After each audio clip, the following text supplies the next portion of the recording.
আমরা দোয়া করি আল্লাহ পাক আমাদের সবাইকে রমজান মাস পর্যন্ত পৌঁছে দিন এবং রমজান মাসে বেশি বেশি আমল করার তৌফিক এনায়েত করুন, আমিন। রমজান সম্পর্কে এই জন্য কথা বললাম যে রাসূল সাল্লাল্লাহু আলাইহি ওয়াসাল্লাম একটা হাদিসের মধ্যে বলেছেন যে তিন শ্রেণীর ব্যক্তির জন্য ধ্বংস, তিন শ্রেণীর ব্যক্তির জন্য ধ্বংস, লাআনত বা অভিশাপ। এক শ্রেণী হচ্ছে যারা নিজের বৃদ্ধ পিতামাতাকে পেয়েছে কিন্তু পিতামাতার খেদমত করে জান্নাত লাভ করতে পারে নাই, তাদের জন্য ধ্বংস। আর এদের সংখ্যা দিন দিন বাড়ছে, এই জেনারেশনের সংখ্যা দিন দিন বাড়ছে যারা পিতামাতার খেদমত করতে চায় না। দ্বিতীয়ত হচ্ছে সেই শ্রেণীর মানুষ যারা রমজান মাসকে পেয়েছে, রমজান মাসকে পেয়েও তারা নিজেদের গুনাহ মাফ করাতে পারলো না, তাদের জন্য ধ্বংস। তৃতীয় শ্রেণী হচ্ছে তারা যাদের সামনে রাসূলুল্লাহ সাল্লাল্লাহু আলাইহি ওয়াসাল্লামের নাম উচ্চারিত হয়েছে কিন্তু রাসূলের নাম শুনে তারা দরুদ পাঠ করেন নাই।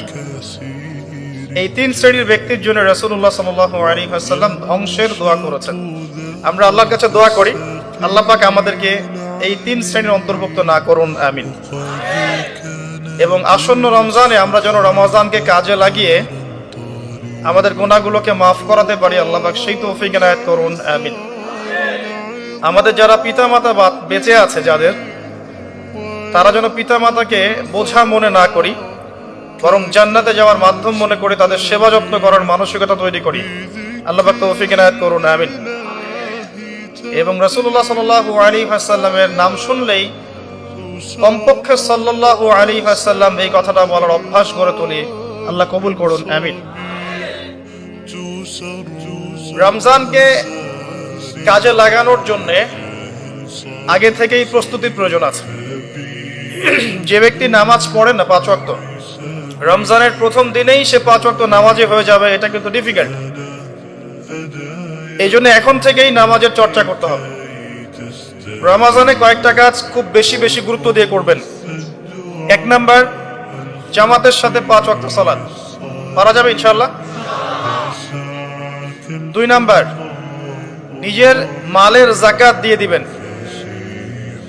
এটা কি ব্যবসায়িক সমিতির উদ্যোগে প্রোগ্রাম? নিজেদের মালের যাকাত হিসাব করে মুফতি সাহেবদের কাছে যাবেন, কওমি উলামায়ে কেরামের কাছে যেতে পারেন, গিয়ে যাকাতের আপনার নিসাব হিসাব করে নেবেন যে আপনার কতটুকু যাকাত এসেছে। এবং এটা দেওয়ার সবচেয়ে উত্তম সময় হচ্ছে রমাদান মাস। যাকাতগুলো দিয়ে দিবেন, আল্লাহ পাক তৌফিক দান করুন। সাদাকাতুল ফিতর দিবেন রমজান মাসে। তারাবির সালাত অবশ্যই অ্যাটেন্ড করবেন, তারাবির সালাত মিস করবেন না। পরিবারের ব্যক্তিদেরকে একসাথে নিয়ে ইফতার করবেন, আলাদা আলাদা করে করবেন না। বেশি থেকে বেশি মানুষকে ইফতার করাবেন, সামাজিকভাবে, রাষ্ট্রীয়ভাবে, সংগঠনের উদ্যোগে বা ব্যক্তিগত পর্যায়ে বেশি থেকে বেশি মানুষকে ইফতার করাবেন। এবং কোরআনুল কারীমকে বেশি সময় দিবেন। প্রতিদিন অন্তত পক্ষে 1 পারা করে তেলাওয়াত করবেন। যারা হাফেজ কোরআন তারা পুরো কোরআন হিফজ আবার চর্চা করবেন। যারা আরো বড় লেভেলে আছেন কোরআন গবেষণা করবেন। 5 ওয়াক্ত নামাজের পরে একটা করে হাদিস পড়ার চেষ্টা করবেন মসজিদের মধ্যে। আসর থেকে মাগরিব এই সময়টুকুর মধ্যে আসরের নামাজের পরে মসজিদ ভিত্তিক ভাবে দার্সের ব্যবস্থা করবেন, তালিমের ব্যবস্থা করবেন। 30 দিন 30টা আলাদা আলাদা টপিকে কথা হবে, জনগণ জানতে পারবে। পারা যাবে? ব্যবসায় এই মাসে খুব বেশি লাভের চেষ্টা করবেন না, পরকালীন লাভের চেষ্টা করবেন। সিন্ডিকেট করে দ্রব্যমূল্যের দাম বাড়িয়ে দিবেন না। চেষ্টা করবেন মানুষকে আরো সহজ করে দেওয়ার জন্য। যারা খাবারের ব্যবসা করেন রমজান মাসে বেশি বেশি মানুষকে খাবার খাওয়াবেন, আল্লাহ বরকত দিবে ইনশাআল্লাহ। কাপড়ের ব্যবসা করেন, বেশি থেকে বেশি মানুষকে কাপড় দান করবেন রমজান মাসে। রমজানে মুসলিমদের নিত্য প্রয়োজনীয় যে দ্রব্যগুলো আছে এগুলো যারা বিক্রি করেন তাদের প্রতি অনুরোধ থাকবে যে কৃত্রিম সংকট সৃষ্টি করে দাম বাড়াবেন না, বরং মানুষের জন্য সহজ করে দিবেন। আল্লাহ আপনার রিজিকে বরকত দিবে ইনশাআল্লাহ। বিশ্বের প্রায় প্রতিটা মুসলিম কান্ট্রিতেই রমজান মাসে দ্রব্যমূল্যের দাম নিয়ন্ত্রণে থাকে, কমে যায়, ইল্লাল বাংলাদেশ ছাড়া। কিন্তু আমরাই 90% মুসলিমের দেশ। এই মাস লাভের মাস, পরকালীন লাভের মাস, দুনিয়ার লাভের মাস নয়। বরং রমজান আসার আগেই পুরো মাসের বাজার এবং ঈদের শপিং করে ফেলে দিবেন। রমজান মাসে বেশি বেশি মার্কেটে যাবেন না এবং স্ত্রী সন্তানদেরকেও বেশি বেশি মার্কেটে যেতে দিবেন না। বরং এই মাসে পর্দা আরো বজায় রাখার চেষ্টা করবেন। রাস্তার মোড়ে মোড়ে যে হোটেলগুলো থাকে, ঘোমটা হোটেল, এই হোটেলের মালিকদের প্রতি নসিহত থাকবে যে আল্লাহকে ভয় করেন। হোটেলের বাইরে লিখে দিবেন মুসলিমদের জন্য খাওয়া আমার হোটেলে জায়েজ নাই।